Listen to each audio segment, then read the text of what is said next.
Without much ado, esteemed colleagues on this call, distinguished professionals, please let's make welcome the beautiful, the intelligent, the well-articulate Chidinma Eke. Ooh, you're welcome, ma. Thank you very much, sir. Please Yeah, confirm you that have the you can floor. hear me and you can see my La- slide. yes, loud and clear, and we can see your beautiful slides. Okay, so I'm also going to turn on my video camera very briefly. Good morning, everyone. Wow. Good morning, ma. Once again. Okay, this is going to be an interactive session. Maybe something I did not put in the profile because it's, of course, a professional profile is that I also teach in the children's church in my home parish. And when we say good morning class, we expect to get a response. So good morning, everyone. Okay, we muted everyone and made it impossible for them to. Right. Okay, would you want me to No, unmute? that's fine. Okay, so then let's use the chat room. Okay, excellent. Okay, yes, I can see some responses already. Hi, Ladanusi, Fumilayo, Yusuf. How are we all doing this morning?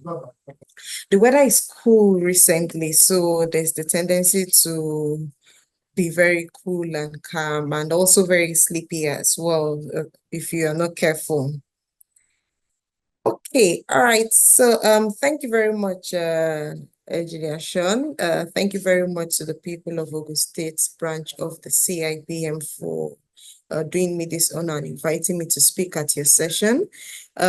Disregard everything he said. Just equally like a lifelong learner, like every one of us, an HR professional, still learning and still contributing my quota to the growth of the HR field in Nigeria and hopefully the world at large. So this morning we're going to be speaking on building people first culture, prioritizing mental wellness. And there's a lot that has been said about mental wellness, emotional well-being. And I'm sure a lot of us, when we see this topic, the first thought that comes to our mind is, okay, people first culture, prioritizing mental wellness in light of everything else that has been happening. But as we go into this presentation, we're going to see why it's important and, of course, how it ties to the bottom line, because as HR professional, it's always necessary that we're able to tie whatever initiatives that we have to the bottom line, because the business needs to succeed so that we can also be able to deliver the people initiatives that are necessary. So, first things first, we'll get right into it. So we'll build a little overview, and then Nigeria today, because this is our home front, and so we need to speak about Nigeria and the challenges that organizations are battling with. All of us are no stranger to the fact that the foreign exchange rates volatility is a very big business headache. Then there's high inflation. I saw the inflation numbers that NBS released yesterday, I think were about 34. It has increased again month on month.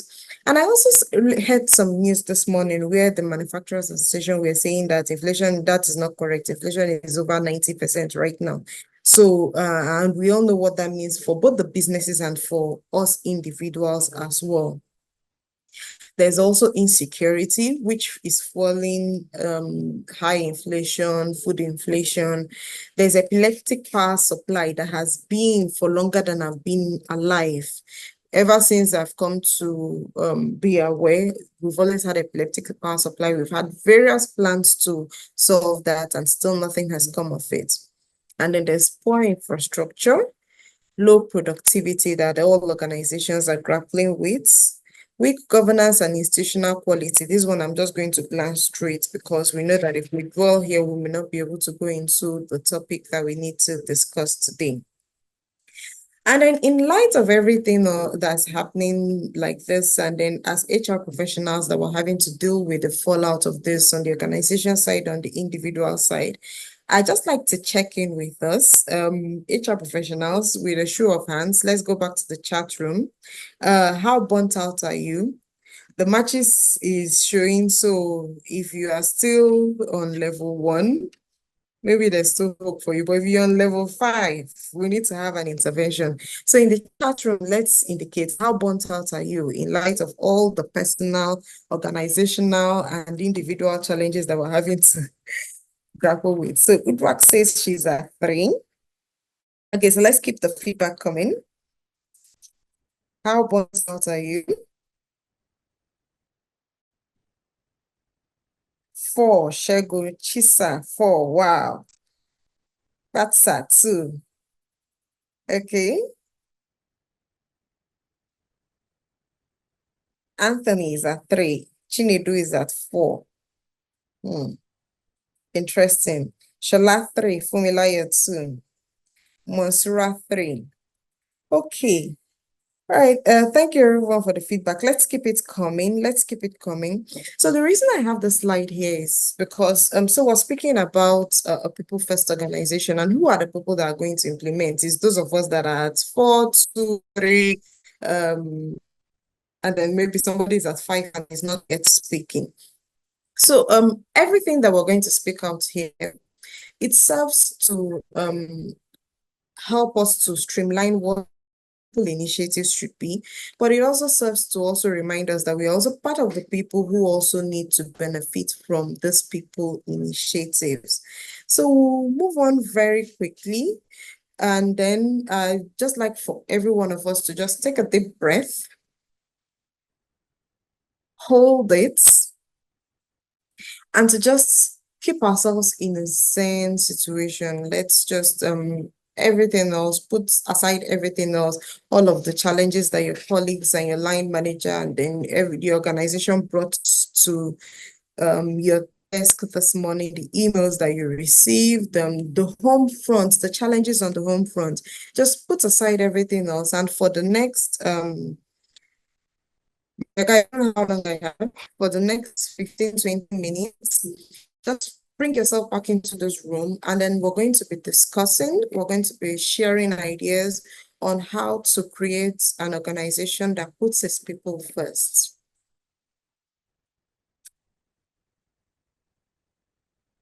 So, what does it mean to have a people first organization? There's a definition here from Workhuman that says an employee first or people first company culture is a company-wide approach that aims to recognize employees to help them feel more connected and motivated. Emphasis on feel more and motivated.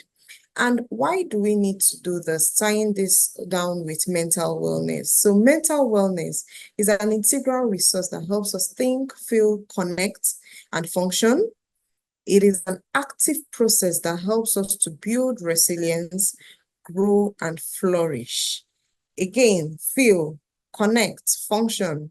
It's an active process. So it's not something that it's a one step and done. It's not something that this session is going to address. This session alone is going to address. It's not something that all of the 1 hour, 2 hour sessions here and there are going to address. It's an active process that helps us to build resilience, grow, and flourish. I'm sure we're all very familiar with it's now become a chorus amongst the Gen Z, the latest entrants into the workforce, my mental health and all. So it's because every of our actions and inactions, it all contributes to this active process that helps us to build resilience, grow, and flourish. So paraphrasing to bring everything together, so we would say a people-first culture is a company-wide culture that recognizes employees and their value to the organization, such that employees feel more connected to the organization's mission, vision, and goals, and are motivated to contribute their best in furtherance of these goals, and where employees can grow and flourish. Now, this is bringing both definitions together. We can see the image that we have on the screen shows where everybody brings together their own bits, and then it comes together to make a seamless system that the organization grows and thrives on. Now, what are the benefits of the people first culture? Because when you bring anything to the organization, they are going to ask you first, what is the need for us? Even the people as well, they're going to ask you, what is the need for us? Because that's what everybody wants to know. Whatever it is that you're doing, there has to be an upside to it. So we'll go right into it. Improved staff engagement and retention. I'm sure the organization would definitely want to do that because the cost to replace, the cost of disengaged employees is one that is hugely astronomical to the organization. And if the organization can eliminate it, they would definitely want it is that would ensure this. There's increased productivity. Of course, when you have engaged employees, your productivity in the organization would increase. And you have happier customers because, again, it's the employees that serve the customers. There will be increased loyalty from the people towards the organization. Increased profits. Now, this is the one that everybody will definitely sit up and take notice. So if we build a people first organization, there will definitely be increased profit. I hope we can see how everything is tying together in a one seamless system. And there will also be enhanced employer brand. You will not be, your organization will not be one of those ones that are always employing. I'm not sure if we've noticed, there are some organizations that they constantly have ads on LinkedIn, and at some point they will even make efforts to take off the organization name, so they'll be posting their ads blindly. And we also know those organizations that we really do not want to work for if we do not have, if we have a choice. Now, and we know those organizations that we want to work for because they have a great employer brand. And this is because they have been able to hack that process where they can put their people first and their people become organizational ambassadors. There will be improved staff health and well-being. You have your reduced absenteeism days. You have your people present and active, not just presenteeism. Reduced absenteeism, we've spoken about it. Then there will also be a positive impact on society. It all ties together. Your people, your employees are members of the society. So what are they saying about you in the larger society? What are the members of the society saying about you because of your employees, because of the way that your employees interact with the society? And this all ties together. You have enhanced diversity and inclusion because you will be able to, because of an enhanced employer brand, you'll be able to bring in people and that would enhance your diversity and inclusion, and it all ties well together. So a people first culture is what takes your organization from A to the next level. It starts bridge that is able to enhance your organization, which would which of course translates to increased profits, enhanced employer brand, positive impact on society, and you have happier employees, happier customers, able to which will reward the organization with revenue and profits. So why do we want to do this? So there's this guy that I have to the left of my screen, which will probably be to your right. It's Simon Sinek, a renowned people and leadership speaker. And he says that 100% of customers are people, 100% of employees are people. If you do not understand people, you do not understand business. If you do not put your people first, you have not put your customers first. Because again, who are the people that are going to interact with your customers? If your organization is perhaps a manufacturing and sales organization, who are selling your products? It's your people. If you're a service-oriented organization, who are the people that are selling your services? It's your people. Even if you're a government agency, even if you are a not for profit. It's your people that have interactions with your customers, with your clients, and it's whatever it's way in which they project your organization that customers and your clients that's the impression they will have of your organization. So what is a practical approach to a people first culture? So how do we build a people first culture practically?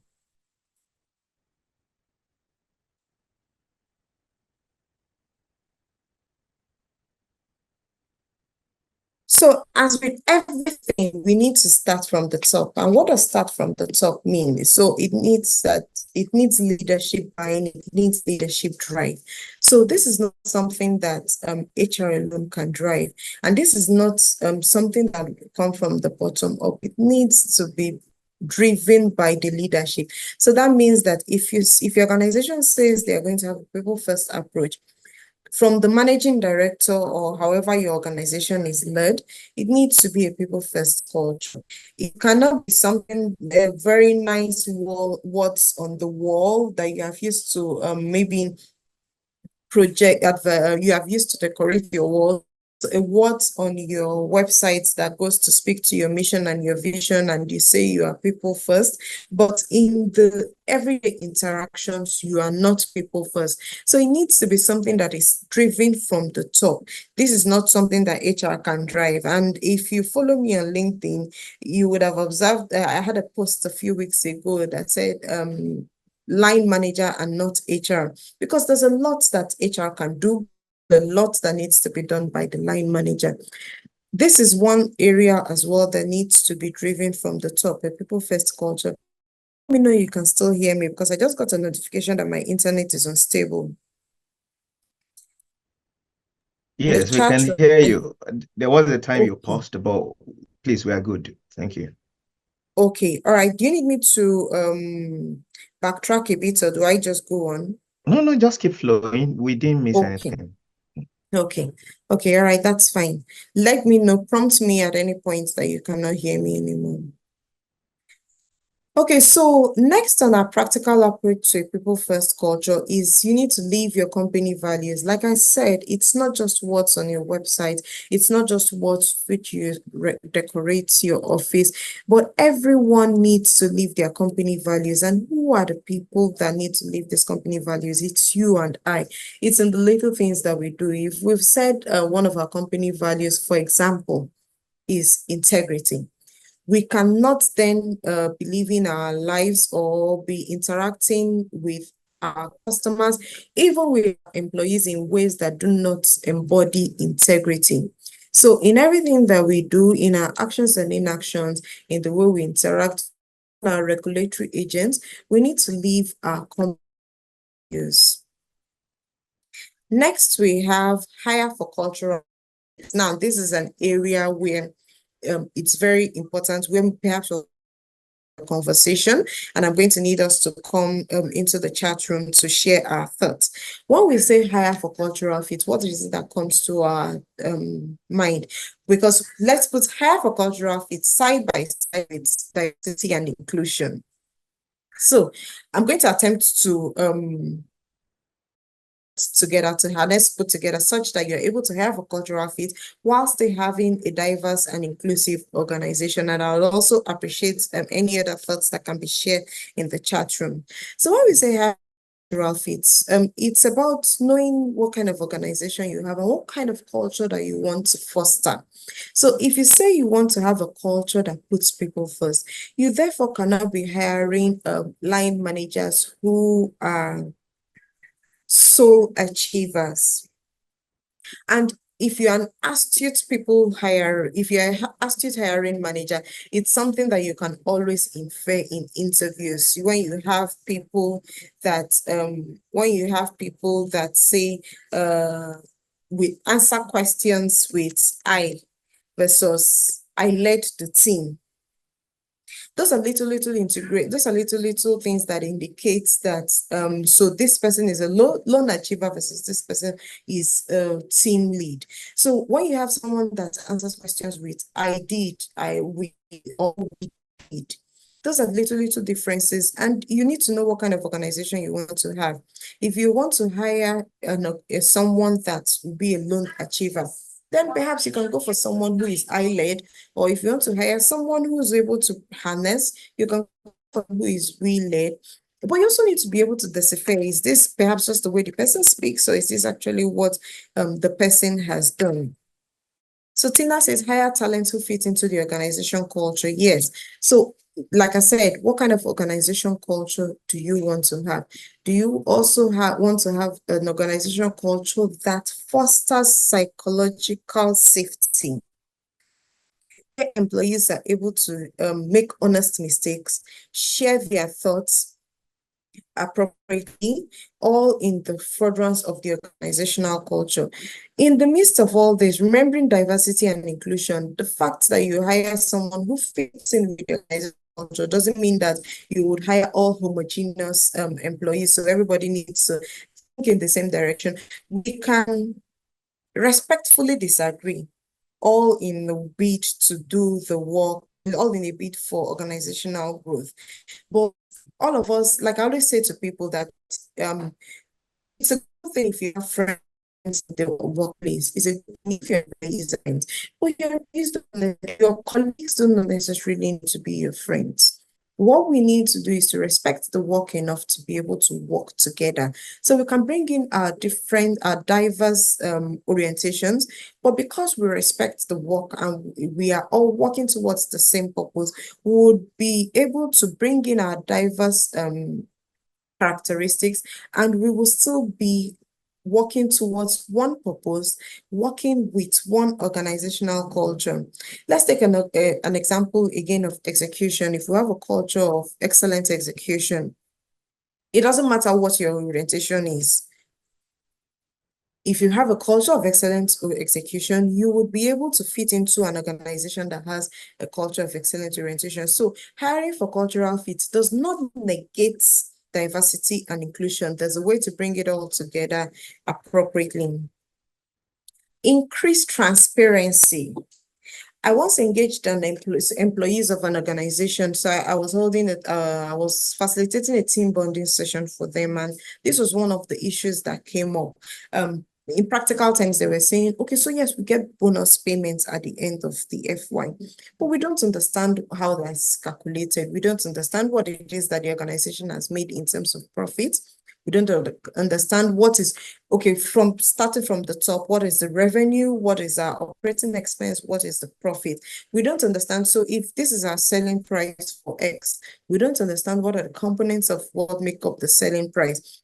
And then the organization comes up and says they did not make a profit, or maybe and the people not understand how that came about. Or perhaps some benefits are delayed and the CFO is saying there are no funds, and maybe the salesman just got in a check yesterday and he is like, how is that happening? There are some organizations that are not transparent. And I know people tend to hide under the umbrella of saying, okay, so we're a limited liability organization. For the publicly quoted organizations, it's pretty easy that at least at the end of the year, even if the people do not understand on a day-to-day basis, at least at the end of the year, they can be able to look at the headlines, the organization's finances, and be able to understand what is what and where whatever cost is coming from. But even within your limited liability organizations, there are also ways to be very transparent with your employees in terms of, okay, so what's the cost to serve for your products and your services? What is the revenue from every cost? If you are open about these things, at least even if it's your executive management and then the cascade down the line, they should be able to understand that, okay, so these are peak periods, these are trough periods, these are periods where we make our major sales, these are the periods where we serve the most customers, and these are less active periods. There needs to be a level of transparency in the organization. What that does is that it builds a sense of ownership. If I know that if I sell this thing at X naira, this is the organization's profit, and we'll be able to know that I need to sell 100 pence to be able to achieve a certain profit, to be able to reach a certain target, there would be profit sharing. But if everything is couched in secrecy, I do not. And what it is that I'm required to be able to break even, to be able to be profitable. Now, this does not foster ownership, but when there is transparency, you even have employees who would literally go to battle for the organization in order to be ensured that the organization succeeds. When the organization succeeds, the succeed. Recognition is key. Now, there's so much that you need to do with money in order to be able to keep the people happy. But recognition is one non-monetary initiative that you can put in place in your organization that also serves to drive engagement. Little things like employee of the month. Yes, I know the employee of the month will definitely need to come with some rewards and benefits for it to be termed worthy. But if you are battling with scarce resources, recognition is one initiative that you can put in place, and it would help to boost your employee engagement. You can have employee of the month, and then if you're battling with scarce resources, you can make do with just a certificate of appreciation, a plaque of appreciation. You can even do e-certificates and encourage people to post on their LinkedIn, on their social media. And this is something that is a very huge satisfier. If you have employee of the department of the month, employee of the month, employee of the year, core value achiever, there's so many awards that you can put in place in the organization. And you would see that people will aspire to be recognized, aspire to win these awards. And even so, what it is if Chidinma wins this month, it's not only Chidinma that award has. Every other member of the team wants to be Chidinma next month. So you see that it's something that it helps to boost your productivity, and it's something that costs very little. You can put in place whatever monetary aspect or not. If you're battling with scarce resources, you can, like I said, e-certificates, plaques that employees can even display in their office, on their desk. And it's something that every time they look at it, it's a motivating factor. So recognition is one very key area that it costs very little, but it has a very long-reaching effect. Invest in employee development. Training, learning initiatives are one of the first initiatives that get to be caught when there's scarce resources. Ways that you can invest in employee development, the other ways that you can boost employee development, there's knowledge sharing, which you can do with employees sharing. You can host monthly, weekly, whatever your schedule can permit, knowledge sharing sessions where employees get to share knowledge, functional, behavioral knowledge with their colleagues, and you can rotate it around departments, around individuals. This is something that we've always done in my different organizations, and we take both functional and non-functional topics. You can have, if you have a legal department in your organization, they can speak on things like even wills and probates, transfer of assets. If your finance department can also speak to how employees can make the best of their scarce resources right now as we battle this economic downturn. We have all of the banks, even some have already listed, some are still, all of the banks are practically coming to the stock markets this time. They are going to be selling shares, they're going to be doing public offers, they're going to be doing rights issues. You can have someone research it and come and speak to your employees about it. And it's something that would definitely, it's something that will definitely boost your engagement, because people want to know how they can manage the little resources that they have. You have, even your HR team can speak with the people on additional voluntary contributions and bringing up ideas that are non-functional. You can also have knowledge sharing session around the functional area. So if you're an engineering department, you can have more experienced members of the team speak to the junior members of the team on technical areas, how they can improve on their job. It's something that also serves to transfer learning and it boosts organizational learning. So these are little things that you can do when you're battling with resources that serve to boost your employee development ratings. Next, we have invest in well-rounded benefits package. Even within the scarce resources, what can you do? What are the benefits that employees can get? Health insurance is a no-brainer. Pension is also a no-brainer, no matter how little it is. If your organization needs to be meeting up with their employees, an employer remittance of pension. Your employees also need to be able to, your employees and their families also need to be able to access health care. even within whatever it is that your organization can afford. There are HMOs that can provide health insurance for as little as you can afford. They can customize and give you whatever it is that you go, give you a very good plan with what you can afford. And the truth is, no matter how little it is, if whatever your organization negotiate with the health insurance, you will definitely, your employees will definitely be getting better value than if they go to the hospitals and they need to pay out of pocket. So it's something that I always encourage, no matter, even if you're an MSME, if you're a large organization, if you're a small organization, health insurance is one very cost-effective way to ensure that your employees are not bothering about their hospital bills when they or their family members need to go to the hospitals. So whatever it is that you can afford, within whatever it is that you can afford, if you can afford the gratuity and all those things, that is all good. But even if you are battling with scarce resources, they are the basics you can still put in place that will serve as satisfiers. Clarify career progression track. It is very important that when an employee joins an organization, the person knows how long will it take me to be MD? Just to put that out there, really. What do I need to do to grow to the next level? All of these things cannot be shrouded in secrecy in a people-first organization. So what do I need to do to be promoted?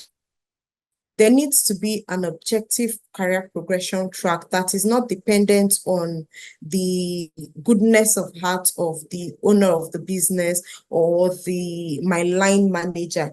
You need to clarify career progression track. These are things that, so I need, if it's clear out there for me, I know whether I want to be MD in 10, 15, 20 years in this organization, or maybe I want to try and test the waters out there. It is important that the career progression track is very clear so that employees know what they need to do to progress, so that it's not a matter of they have promoted the people they want to promote.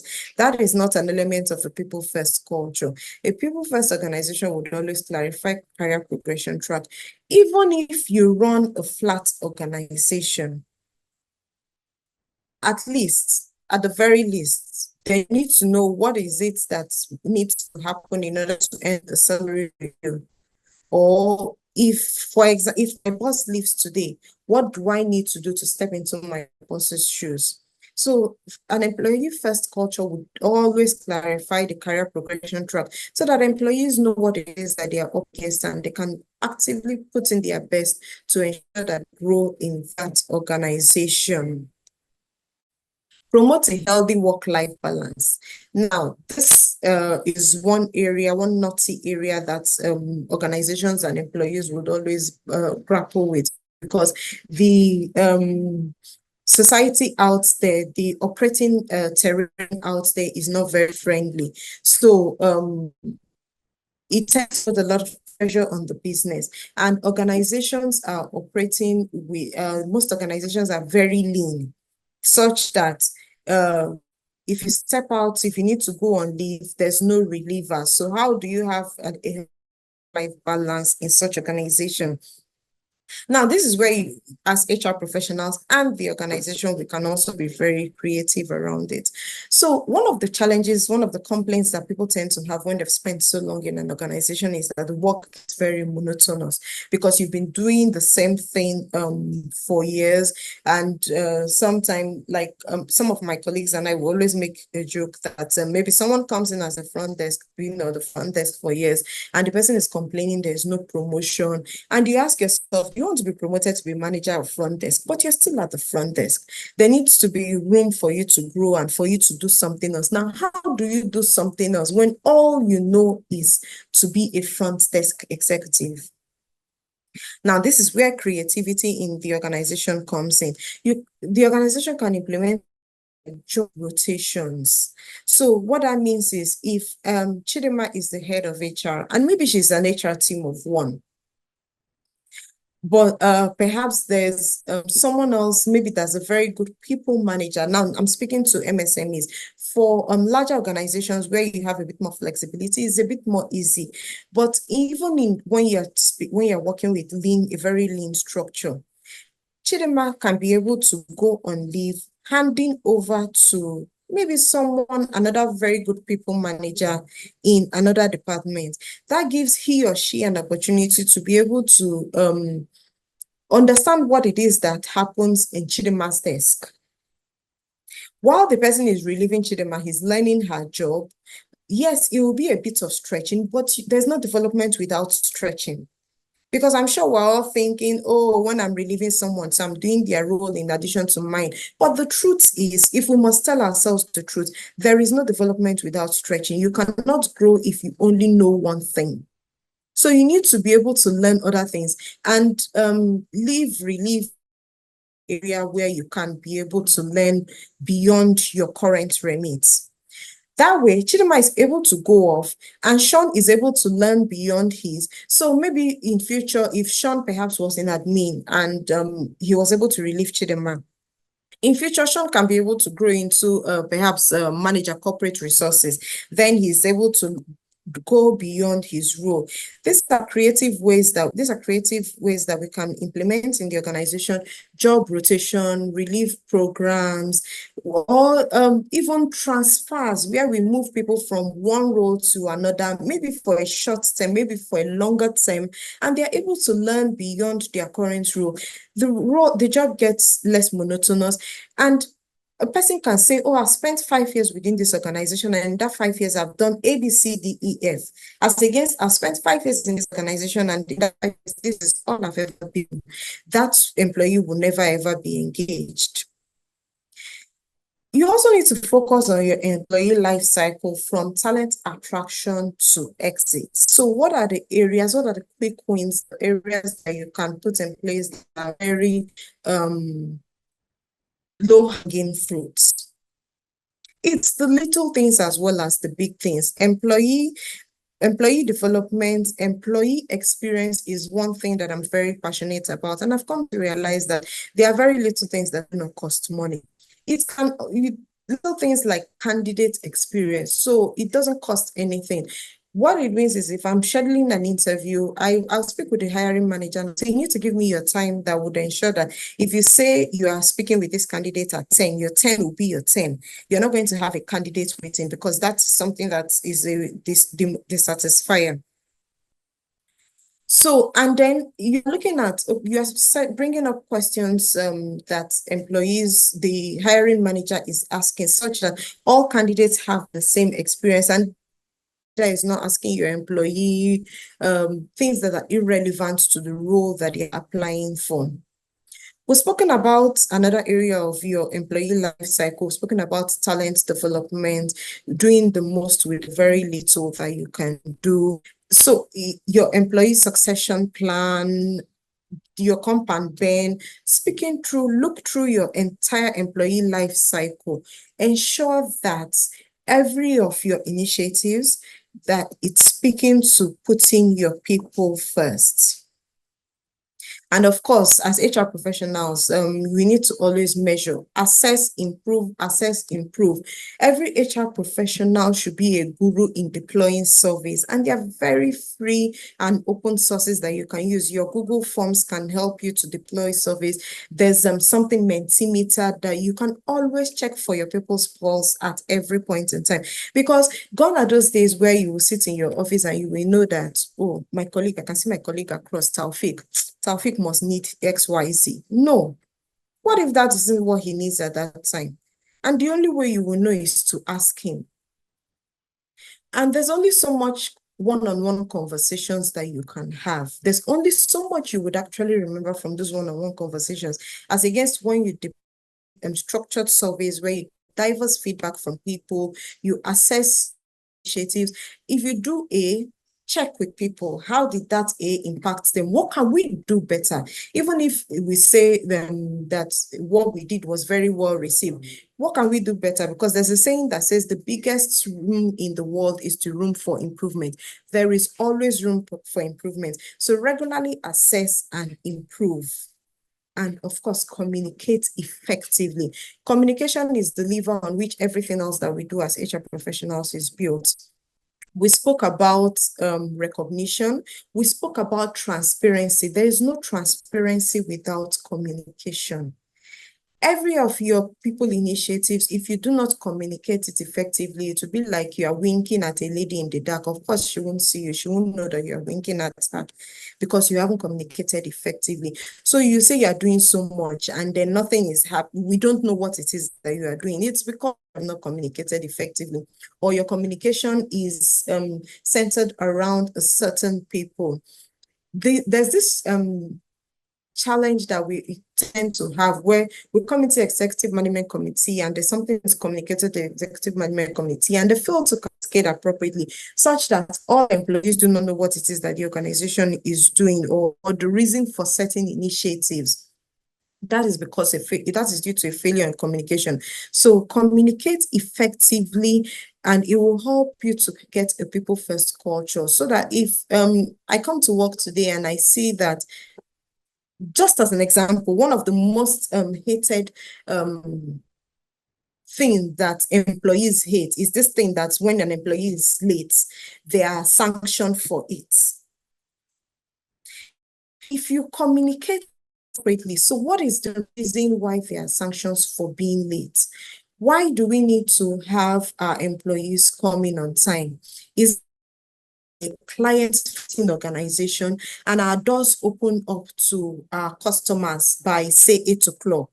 And as such, so for example, if you work in a bank and your customers work in the bank by 8 o'clock and the tellers are nothing, how does that say about your organization?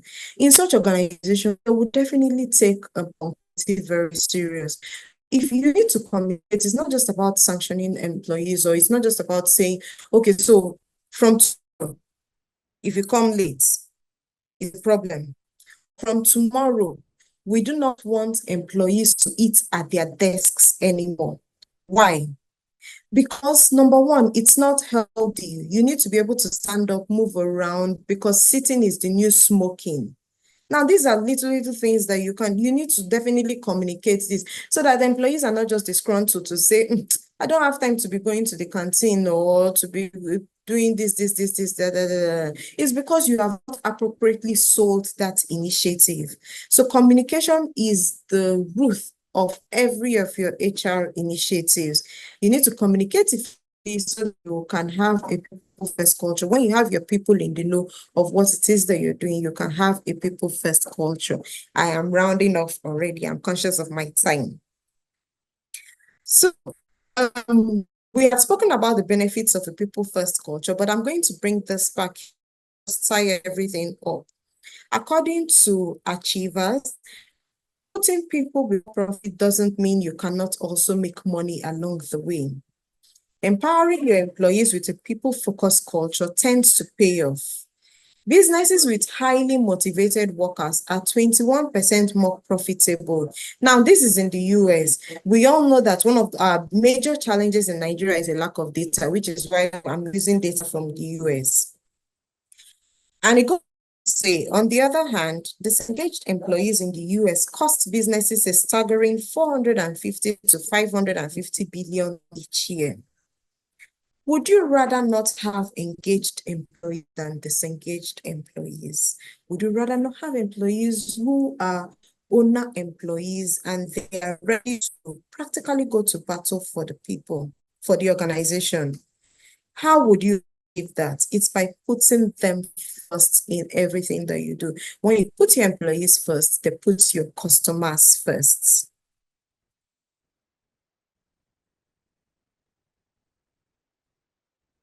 So, thank you very much, everyone. I have been able to use my time judiciously, hopefully, and I'll take any questions that we have right now.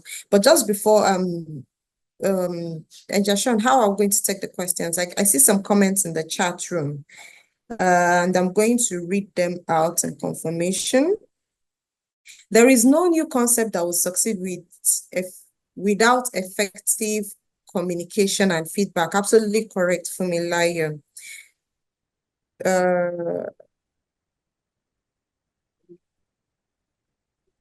Definitely, there's no development without stretching. Absolutely. But most employees do not understand this. Absolutely. There's no development without stretching.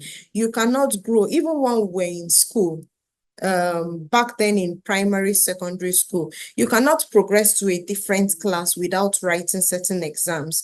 And for you to successfully pass an exam, you need to read. There's no development without stretching. It's going to be difficult. All of us want to be chairman, but some of us do not want to recognize the work that it takes to be chairman. And the truth is, you cannot be chairman without putting in the work. And that's one thing I'm very passionate about, employee development, because you need to like raise your hands. There's this proverb, there's this African proverb that it's the child that raises their hands that will be lifted up. It is very true in the world of work. There is no development without stretching. So let's keep the comments coming, questions as well. Do we want to ask our questions by a show of hands, or do we want to type them into the chat room? I would yield to you now, Pastor Sean. Hey, wow. Chidinma, the professor in HR. Thank you very much. I mean, see, when you see people that are very soft-spoken, this thing we call insight is not by shouting. I mean, see the way she was giving us back to back boost. You know that she's into what she's actually teaching. Thank you very much for the insight shared. We deeply appreciate you. I wish we can continue, but I know you're at work and so many responsibilities are already waiting for you. So how we will handle this session before we say thank you properly. Please, if you have questions or contributions, you can just raise your digital hand or type it in the chat room. And then for those of us that raise our hand, we can enable you we can allow you to unmute and then ask your questions or make your contributions. Okay, Monsurat Tiamio, please unmute. Thank you. All right, good morning, everyone. Dear Madam Chidinma, really, I'm really impressed. You really impart knowledge in me, being a leader in my school, and I've really learned a lot from you. Thank you so much. I pray you are blessed.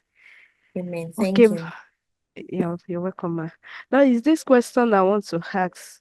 In an organization whereby it seems your insights for the organization seems different from what the organization, let me put it this way, probably there are some things you do that you think can promote the organization, but based on the fact that most of the employees that you're working with as a leader are not on the same surface with you, is hindering someone to set back, even up to the director of the organization. He doesn't really understand what it takes. Let me say, I'm talking about education. You know, when it comes to running an organization that is pertaining to education, there are some things that we need to put in place. And probably the person is a doctor in another field, not in education. But you that you're under him, you studied something pertaining to education. So there are some things you bring in that are not really being accepted. So now I want to ask the question, if someone should find him or herself in such organization, what advice can you give us a HR? Thank you, ma. Okay. All right. Thank you very much for that very insightful question. Do I go ahead and respond to that question? Do you want to take more questions and then? Okay, I think we have time. Let's respond one after the other. Thank you. Okay. All right. Okay. So honestly, it's also a situation that I found myself in recently, and this is the way that I'll recommend that such a situation is approached. So you mentioned that a director also is not on the same page as you are. Your principal, that's when I say principal, I mean the head of the business, the manager of the business, is that person on the same page with you? Because remember what we said, that it needs to be driven by leadership. You need to start from the top. All of the initiatives that you need to put in place, you need to start from the top. If you do not have management buy-in, you're going to struggle. And when I say management buy-in, you need to have the leaders buy in and drive. It's not just buy in by saying, yes, I'm behind you, go ahead. He also needs to be seen to be driving. He needs to be seen to walking the talk. So I always like to give very practical examples. So if you want to say you want to have a psychologically safe organization, you cannot say, oh, this is a psychologically safe organization where we respect our people. And then you have the MD shouting at somebody in the meeting. That cannot work. It means that he's just saying the words, but he doesn't mean it. You cannot have the line managers, the HOD shouting at people. That's just like a practical example of some of the challenges that we face in the organization. And then maybe they turn around to tell you that it's them because of the business exigencies or whatever. It's negating everything else that you have to do. So if the leadership will not join you in driving these initiatives. Monsieur, I'm not sure if you're a member of CIPM, but there's a line in our code of conduct that addresses the next step that you need to take if the leadership will not join you in addressing this. But I do also realize that not everybody is able to take that step, and then because of course the economy is not smiling, so you can walk away without having something else in hand. So, but in such situations, what you need to do is that you need to continue to try. I'm a very big fan of engagement, and I'm a very big fan of having frank conversations with my line. Maybe it's probably because I've also been blessed to have very supportive line managers that I would definitely walk up to say, Oga, this thing that you're doing is not working, or this is what I need you to do for me in order to ensure that we are able to achieve that which we will need to achieve. So you need to have these conversations with your line managers, with your colleagues. So that's, for an example, if you are the head of HR and you have other colleagues, other heads of departments in other areas. There's also something that we also need to that we can also use to achieve our initiatives, and that's relationship management. So one thing I always tell people is that when you join an organization, and perhaps you are the head of HR and you are the cost center, or even you're a value center, but they would always look at you like you are the cost center. You need to, one of the major people that you need to have an alignment is the head of finance, whatever it is that you call that role in your organization, because that is the person that is paying. You are the person that is spending. And that is the person that, so whenever you present any initiative to the MCU and he or she says, okay, so I'll look at it and have a conversation. Trust me, as soon as he steps out of the door, he's called the head of finance. Because he needs to be sure that the business can afford whatever initiative that you are putting in place. So which is why you need to have an excellent relationship with that individual, where we see a lot of times, and people do it a lot. You come into a meeting and the proposal comes up and you find that everybody is supporting that proposal and it sells through. Trust me, they've had a conversation behind. So you also need to get to that point where you're also use relationship to do certain things. And I'm not saying that you do anything underhand. It's just about having random conversations. You walk up to your head of legal, your head of business development to say, we want to do this. And these are the initiatives. This is what is in it for. It will help you to manage your people better. So some organizations, as much as people want to be promoted, appraisal is one thing that people find very frustrating. They want the benefits, but they do not want to put in the work. So that is why, beyond sending mails from your desk, beyond sending out communications from your desk, you need to be able to walk up to your fellow stakeholders, to have conversations with them and say, this is what we want to do. And this is the benefit to the organization, this is the benefit to you as an employee, this is the benefit to you as a line manager. It's going to come up at the management meeting tomorrow or whatever. And I would like to have your support. Do you envisage any challenges with the implementation of this? Maybe the head of sales will tell you, oh, this is not a very good time. And then still in that same conversation, you say, when would be a good time? If it's something that you can defer, you defer. If it's something that absolutely needs to happen at that time, you explain why it needs to happen at that time. And then you get that understanding, you get that buy-in. Sometimes it may even be a grudging on the buy-in, but it's a buy-in nonetheless. You so that you don't come to the meeting and immediately you're mentioning something is being shut down from left, right, back, front, and center, and nothing tends to happen. Or you even have grudging acceptance in the meeting, and then they go out and nothing happens. It's not cascaded down the line, which that is where relationship management comes in. You need to use your relationship to be able to get some initiatives to sail through. And of course, having done all that, if nothing is still happening, then you know what to do.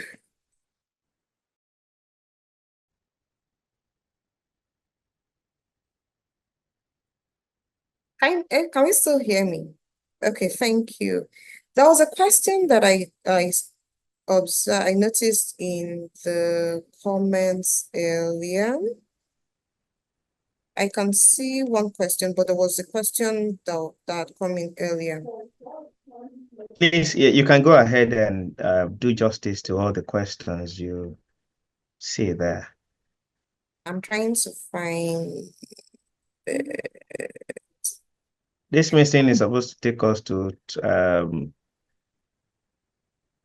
12:30, but I think we can finish earlier. So since we still have a bit of time, I think we can just do justice to the questions available. Okay. And then we're close in good time. Okay. So Olabode says, in an organization where there is resistance to the existing organizational culture due to diverse cultural background of the workforce, what can HR professionals do when dealing with these different generations from diverse backgrounds in putting the right culture in place to minimize the resistance? Thank you very much for that question, Olabode. It's a challenge that every organization faces. In my present organization, in my previous organization, diverse cultural backgrounds, diverse generations, different generations, there would always be that challenge.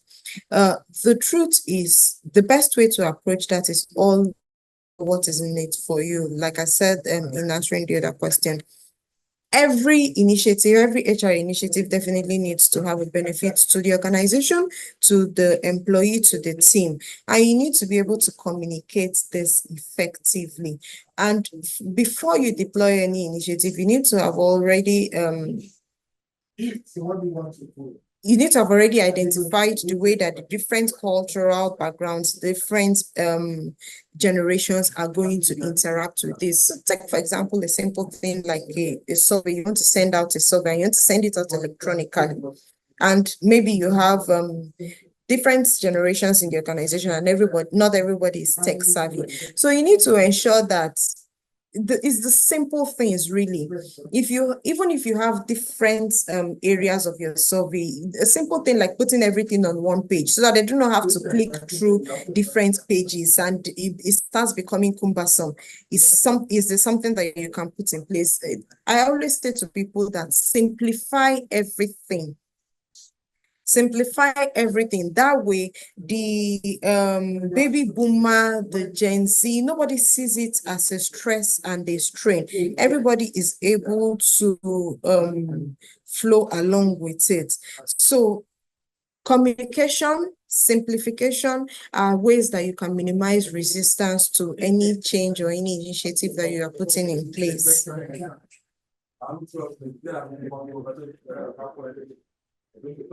Do we have any more? I hope that has answered your questions, though, Olabode. Please let me know if it's yet to answer your question. I think to them now that use the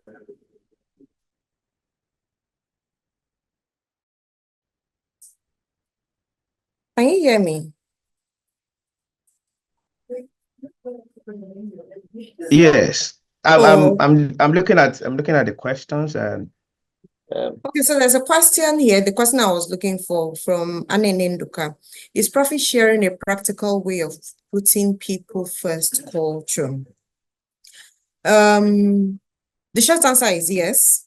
Now, the detailed answer is, first of all, before you get to profit sharing, you need to ensure that the organization has actually made a profit, which speaks to transparency, which is one of the tenets of putting people first. Because if we are very conversant with the financials of or most of the organizations that have that are publicly quoted and that have declared their that have published their finances for the year 2023, we will see that a lot of them made huge revenues but limited profits. Exchange rate volatility eroded all of the profits, most of the profits, depends on which organization. So organizations, the employees will be looking at it like, we made lots of money, but did we actually make profit? If the answer to that question is yes, and the organization made profits, and the organization's practice is that profits should be shared, then definitely profit should be shared because it speaks to the organization's integrity.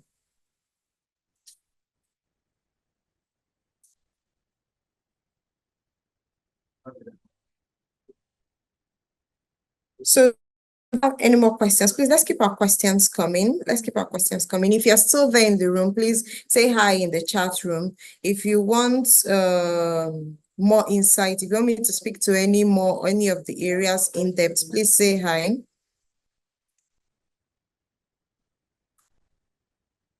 Hey. Okay, so I can okay. see your highs. Uh, Yes. our people are Oliver Twist because you're such an admirable personality. Thank you very much. Okay, before I just a bring minute. So Chisa says, please speak on job rotation. Okay, all right. So I'll just go speak very quickly on it because I think you're about to round up. So I'll just speak very quickly on it. So I mentioned job rotation as a non-financial way of boosting employee engagement and employee productivity because the work we do tends to get monotonous. And if I come into an organization and I come in with XYZ skills, and in 10 years I still have those XYZ skills, which most likely would already be obsolete, I will not be a very engaged employee. Now, job rotation is one way that you can help employees learn certain skills beyond their current roles. So you can have a program where employees tend to get to rotate into other roles. If you have a customer service team and you have a sales team, you can have a situation where you move the people from your customer service team after a while into the sales team, and then you move people from your sales service team. For some organizations, it would even help you for the people would even tend to learn the pain point of the people in the other teams, and it even helps to build better cohesion within the organization. When the guy in finance understands my pain points, understands all of the requests and complaints that I get as an HR professional, he or she will understand the reason behind some of all those initiatives that I'm putting forward, and he will say there is no money. Then he will take a second look at it and would now say, okay, maybe we can be able to cut here, cut there, and bring out some funds. These are things that job rotation can help you achieve. When the guy in supply chain understands why the guy in sales is always agitated when his customers have not received his products, it would help him to ship effectively. It will help him to buy at even the right price, such that the products are very the sales guy is able to sell it effectively. Now, you do not just do job rotation blindly. There needs to be method to it. So it needs to be strategic. Employees need to be moved into positions where they can learn from and where they can add value as well as value would also be added to them. So these are things that you need to take a step back, have a proposal, have do a structure behind it. So and then before you deploy, and of course get buy-in of all the necessary parties.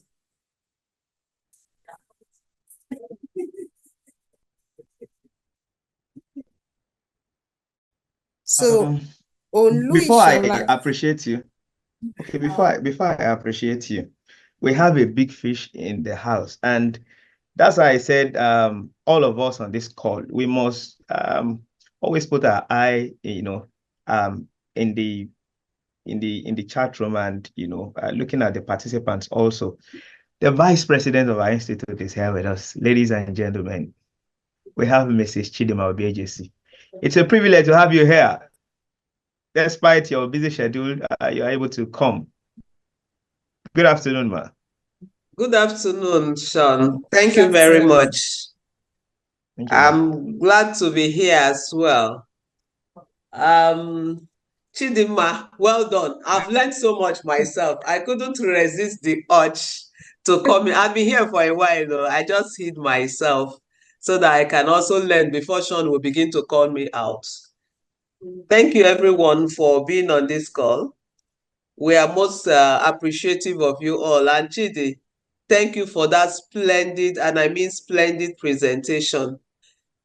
Absolutely insightful and a superb presentation. Well done. And for the rest of us, thank you for taking our time to come and learn. Wonderful sessions. I can see people asking for the recording. The recording is worth having. And like Sean said, the smile, the calmness with which, the soft-spokenness, the soft voice with which she has been presenting is amazing. Well done, Chidi. Thumbs up for you. thank you. Well, I've listened, and your presentation is superb. I will just ask to the person who asked that question about management not accepting their contributions. That is one thing HR gets to face every time. But oftentimes we have also realized that while business owners don't want to spend money, they also want anything that will make the business get more money, make more revenue. So please, in presenting that, let's not give up. Let's also make a business case. Show first what, HR is seen as cost center, and we are seen as it's just about do this for the people, do this for the people. But if we present first what will make the business better, what will earn more money. For instance, if we are going to present hybrid work or remote work, maybe we also show that this will make the people spend more time working from their location than traveling on the way, and then we increase productivity. That will attract them better. Also, yes, like she said, we don't have data here in Nigeria, but there are data that shows that companies that adopt 4-day work, 5-day work have more engaged employees and are doing better. We can include that. And once they see that, they produce 40% better, they produce 60% better, they get attracted because everybody wants to make money. That's why they started business. And hopefully that will help. Another thing is mood. I've also discovered that something you present today and wasn't accepted, in few months' time, you can represent and you'll be shocked that that is just the right time for that activity. And then it will happen and it will be taken. Well done, everyone, and God bless. And let me use this opportunity to say thank you for all the support you give to us at National. On behalf of leadership, we say thank you. And thank you for pushing the frontiers of CIPM and for making us super proud every time. We thank you all. And just keep bringing in your support, your feedback, your constructive feedback. We would hear, we will listen, and we will put them to work. And Chidinma knows we will. Sean also knows we will. And we do. Thank you, every one of you. God bless you. Please enjoy the rest of your day. Bye-bye. Okay. Thank you very much. We've had Chidinma, you must be a prayer warrior in your church, because you can feel the calmness. It looks like we just remain here. We spent like 1 hour, 14 minutes, and we're still very much refreshed. It looks like we have not even started. I like this aura, that you bring to the event today. You see my mood. I'm very calm now, even the way I'm speaking now. I'm a very gentle boy now. I mean, Auntie Chidi, I mean, she has so much influenced me that I'm speaking gently now. Thank Me you too, very I'm much. shocked. I'm shocked. See, but they speak, you see, I'm calm. I was wondering. Oh, okay. Thank you very much. Okay, so before we appreciate you, we just have few announcements for our esteemed members. We'll recognize those on this call. CIPM Ogun State is for all of us, and we this is an organization, and we are running a branch of an organization. And if you've seen us in the last 1 year plus, you've seen that we're not just running the branch like Shebi, they say we should run the branch. Let's run it. We are running the branch to empower ourselves. Yes, it's a people first branch. We focus more on it's a learning branch. We focus primarily on developing ourselves, developing capacity of members. So I don't know it all. Chidinma does not know it all. And that's why we're inviting all of you to join us. You need to join a committee. And we've shared in the comment section Google Forms for you to join any committee of your choice so that together we will make our contribution and move the branch forward. Also, Chidinma is not only the one that knows so much about a particular subject. There are so many of us on this call that have better ideas in one or two areas of HR. Please, we are also inviting you to share insights, in the areas of your expertise. You know, as you are contributing to the branch, you are contributing to the community. You're also showcasing what you can do. Who knows? From this platform, they may be calling you at Stream, at CIPD to come and facilitate sessions for them. So please click the forms and don't be shy. You may not know it all. Nobody knows it all. And please click the form and let's know what you can do. Our vice chairman of the branch is on the call. We specially recognize you. I'm going to call you up shortly. Dr. Morakinye Oloyede is also on this call, the immediate past chairman of CIPM Oyo State branch, also former HR director of Global Comms. Pastor Ife Afolabi is on this call. Me, I'm just a figurehead. These are the people that own me, all the chapter chairmen and members together. So I need to give honor to whom honor is due. Francis Kaelu, thank you very much. We recognize you dearly. Dr. Ola Agbola, thank you very much.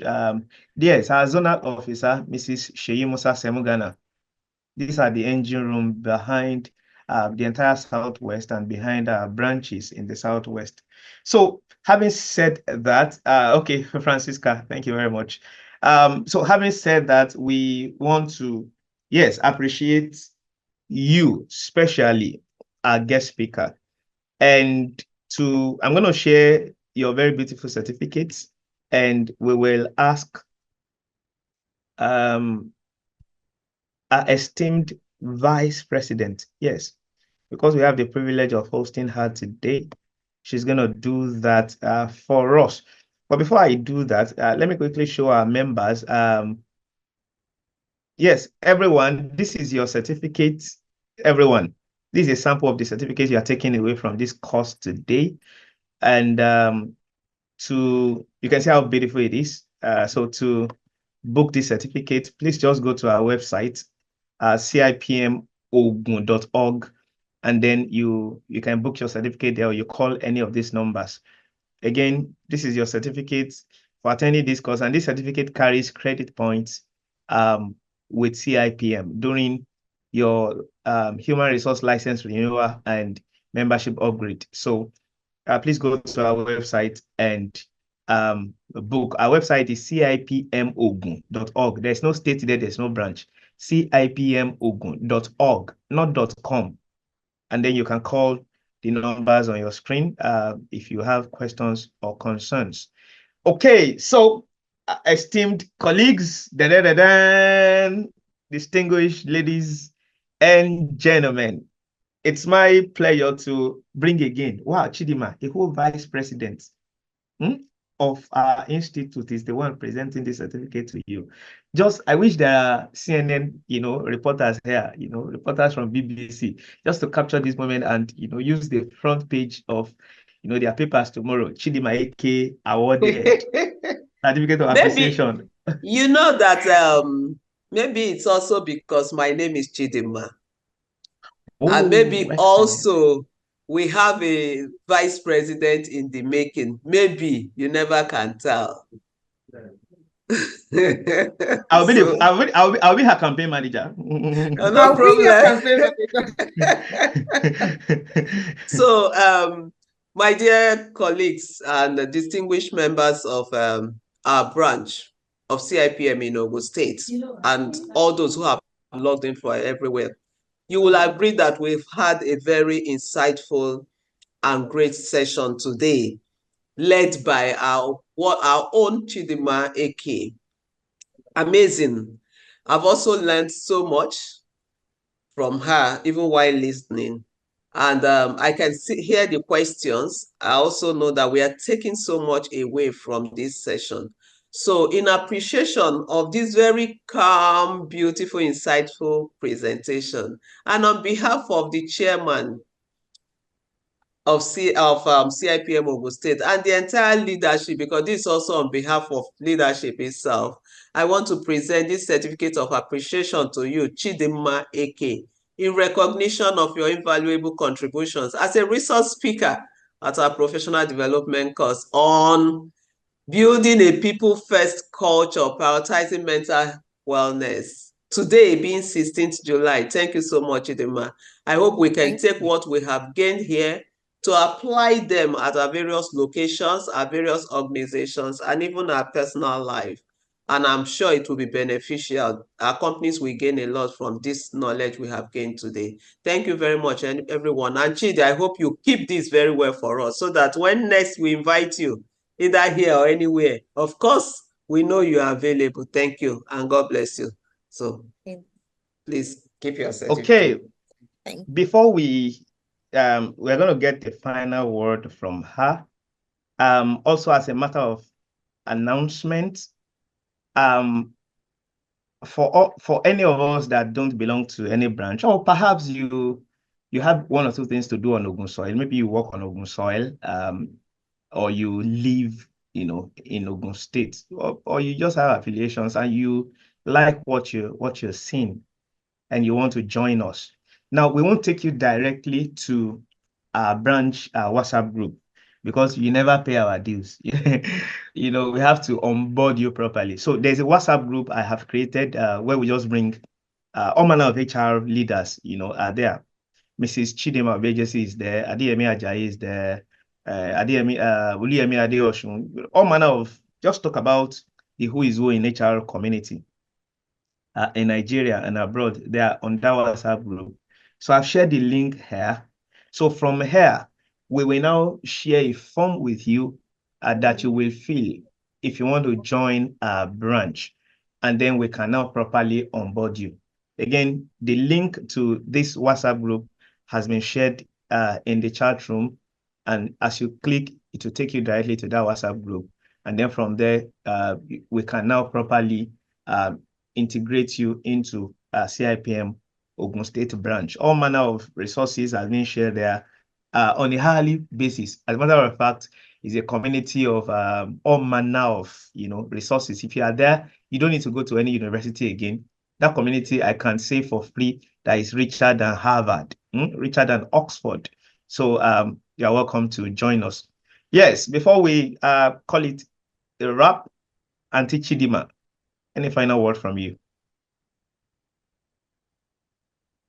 I think my final words would just be appreciating everyone who logged call to listen, to share knowledge. At some point, I think we were about 90-something participants.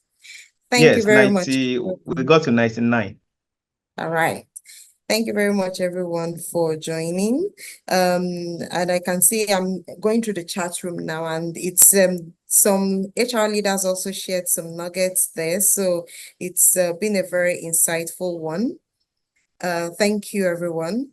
My appreciation goes to the leadership of the Ogun State branch of the CIPM, the chairman, the other members of the leadership committee. Thank you very much for having me. Thank you for inviting me. Thank you for having me.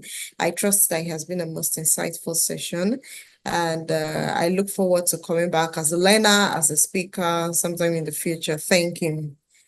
Madam Vice President, thank you very much for honoring me with this. I'm going to take it very personal. Thank you very much for honoring me and coming to this session. Of course, thank you. Thank you very much. I appreciate it. Okay, with the way you have spoken now, where do you say your chapter is again? We have a role for you. How much will it cost to bring you to? Yes, we have a role for you. None of your members is there. None of Lagos State people, is there. So they can't. Nobody is hearing this conversation. Well, I'm what will it here. cost? I'm here, Sean. Please, leadership is here. What will it cost you to cross to Ogun State? I mean, I just like the way you, and it will make you the hell of mental wellness, So anybody that is going through any gbasgbos in his organization will create a committee for you, and that you'll be heading, committee of, we'll look for a name for it. Exactly. And then, we'll speak about it. a therapeutic, committee just to ensure that everybody goes well. There was a governor that created Ministry of Happiness. Yes. Madam Vice President, can we create Committee of Happiness and Enjoyment? That's from Chidinma's state. Ministry of Happiness. Yeah. So you what see, a coincidence! What a coincidence! So Chidinma, we will talk. We will start a platform on mental wellness and employee happiness, and yes, we can provide support to the branches. So Sean, please. No, in Ogun State. No, ma. This is our idea. Close this meeting. Okay, so esteemed colleagues, ladies and gentlemen, please let's make welcome the only director in our midst. Another director is a counterfeit.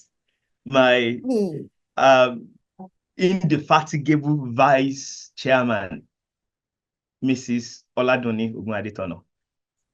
Just to appreciate everyone and then close us in prayers. Ms. Doni, thank you very much. Thank you very much, my chairman.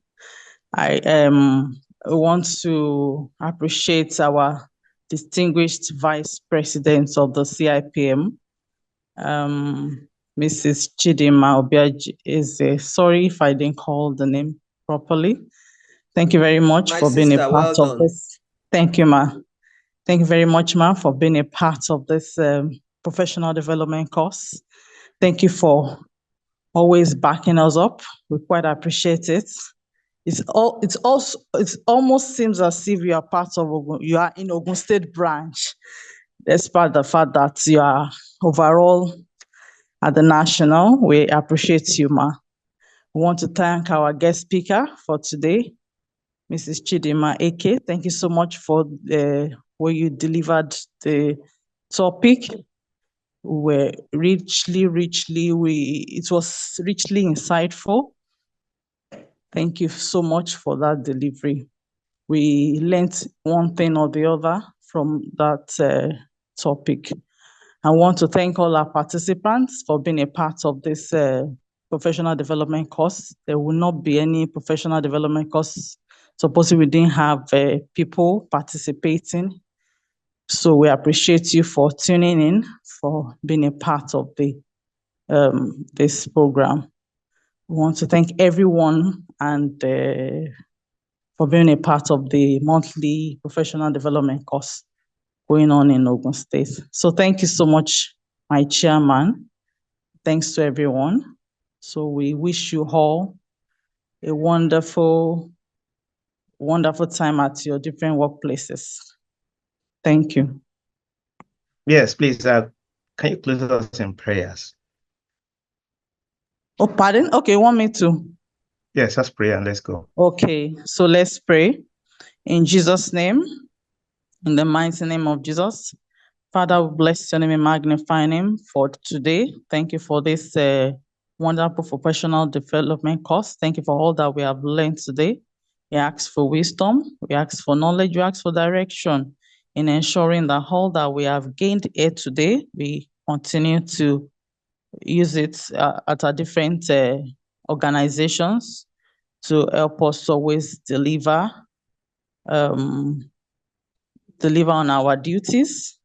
We bless your name and magnify your name for strength. We ask for strength. We ask that you continue to direct us. All right. Thank you, Lord. We bless your name and magnify. Thank you for the guest speaker. Thank you for our vice president. Thank you for every participant on this program. We bless your name and magnify your name. Give all glory, honor, and adoration unto your name. And thank you, Lord, for progress. We ask for more progress concerning the Ogun State branch. Thank you for the chairman and all the executive members and members of the branch. Bless your name. We magnify your name. In Jesus' name we have prayed.